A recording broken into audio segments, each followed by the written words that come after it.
What's up my friends, so in this video we are going to see how we can call a function in assembly without using the call instruction. I know it's not something that you are going to do every day, but just to know like how the call instruction work deeply and behind the scene in assembly. Alright, so let's get started.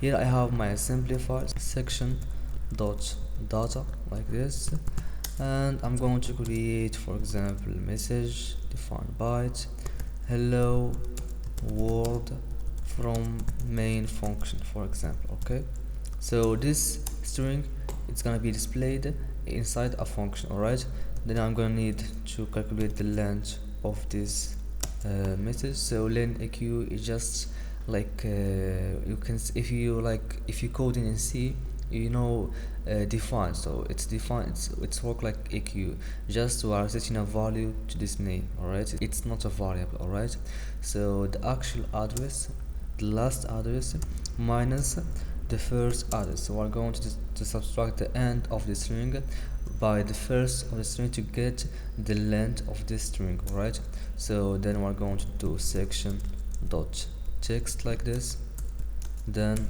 global start. Good, and our start label. Alright, so let's take it step by step. So you are coding normally like this. Okay, then you need to call a function. The basic is you are going to do call, for example, main, and you are going to go down here, then do main 2 points and your code. Alright, so we want to know like what this call main do. Alright, so let's go to our whiteboard and see. First thing, when we do call main, first thing the CPU do is pushing the return address, like where we are going to continue our code. When this function is going to be executed, we are going to continue. For example, let's say we have jump done. For example, let's do done here and move rx 16, move rdi 0, then syscall. Right, so now the CPU will know where he will continue executing the code, so he will save the address of this instruction. So what he do, he will save, or he will push in the stack the return address. Alright, so he will save the return address like this. Then what he do, the next step, he is jumping to where the main is.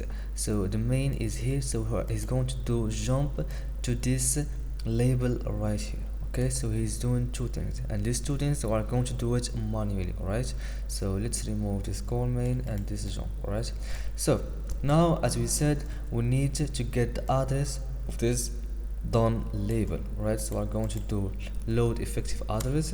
This instruction give you the power to get the address from anything. Right, so we can take, if we do it with the message, we can take the address of this message, the address of this label, anything. All right, so we're going to save this where in the rx register. All right, then we are going to open these two brackets, then the real instruction.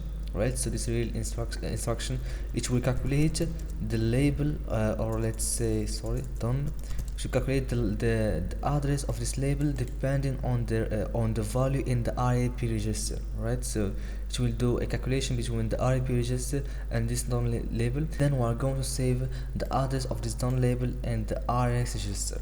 Then next we are going to push this RX register in the stack. So by this way we pushed the address of the next instruction that is going to be executed in the stack. Alright, then what, then we need to jump to the label, so we're going to jump main. Now we are in the main function, we can do everything we want.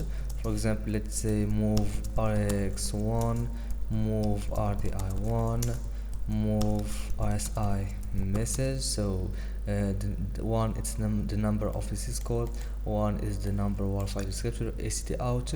Then we are taking the message and saving it in the rsi register. Right, then we are going to do move rdx the length.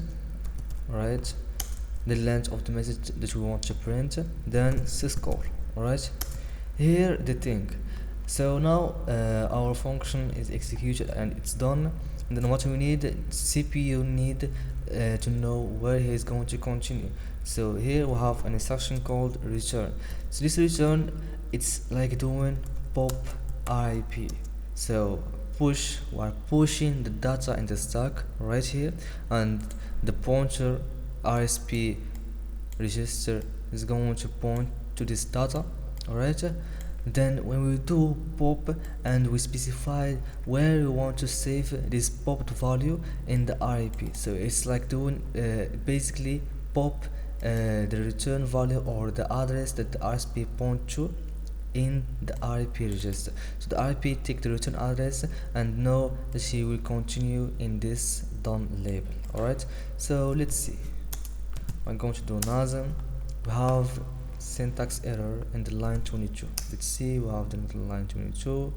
Yes, I need to do like this, two comments. Alright, Nazem, link, and run. Good, our function is working well.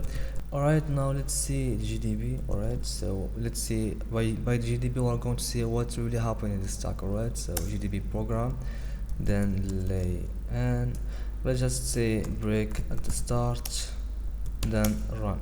As you can see, we have here our code, here the stack, and here the register. Alright, so let's do next instruction. Alright, now we are moving this first instruction. Now the first instruction is done, then we have here this instruction where we are taking the address of the done label. Alright, as you can see here, this is the address of the done label. We are saving it in the RS register.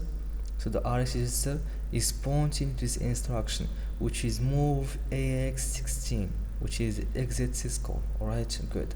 Now we are pushing it in the stack. So as you can see here, RSP is pointing to the argc. Right, he is pointing to the argument counter. Right, then here we are going to do next instruction. As you can see now, the RSP point to what? Let's make it like this. Now the RSP is point to this place, which is like the return address. Alright, now we jump to the main. So next instruction. So here move AX1 is the routine of the right syscall. Alright, here if we print this XS like this, we have our string, then an I, then an I, and the return, what it do, as you can see here, we still have the return address in the stack. Then when we are going to do return, let's see, it popped the return address, as you can see, and return to the RIP. So RIP now, as you can see here, is pointing to this instruction, right, which is the first instruction in the done label. Alright, so next instruction, our exit syscall and syscall. Alright, I hope you understand this video. I know it was a short video, but just I want to share with you guys like how really work the call instruction. So see you in the next video. Peace.